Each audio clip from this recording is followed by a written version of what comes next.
Les œufs doivent toujours être placés, et le cœur également, une fois qu'il sera disséqué, dans la solution de Tirode. Donc c'est une solution ionique avec une composition proche de celle du plasma.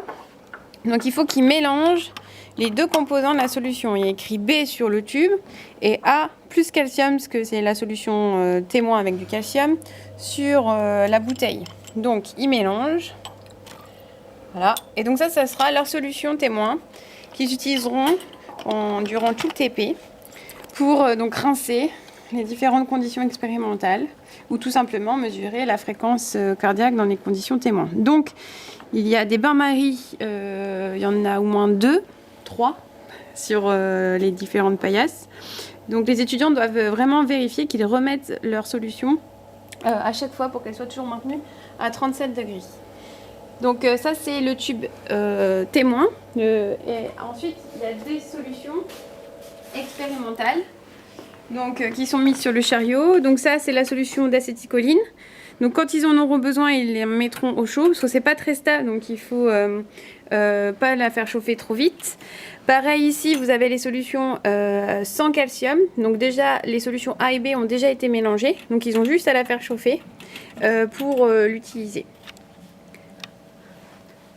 Non, c'est bon? Oui. Et du coup, il y a ici les solutions de KCl saturées et NaCl saturé. Bon, NaCl, je l'ai enlevé cette année.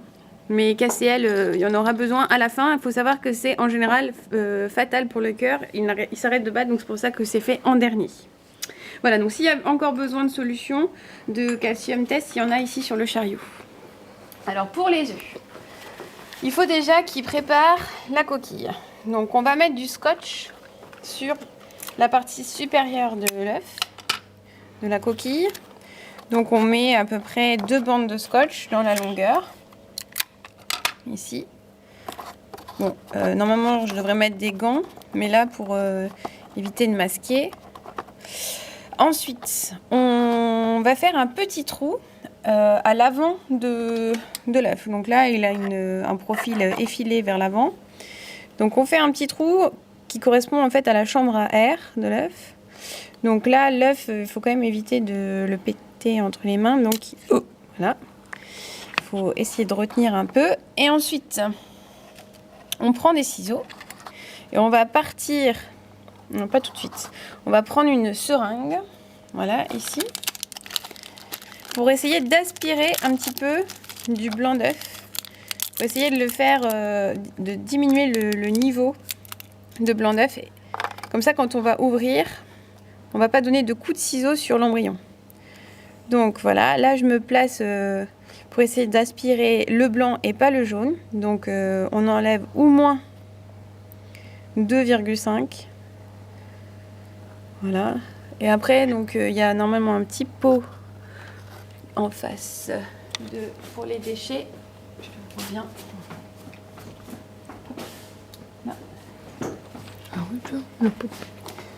Et donc ils rejettent leurs déchets de jaune, de blanc dans ce petit pot à déchets. Et ça, après on fera un bidon global pour les déchets d'œufs. Alors après, maintenant que l'œuf il n'est pas juste sous la coquille, on peut attaquer avec les ciseaux.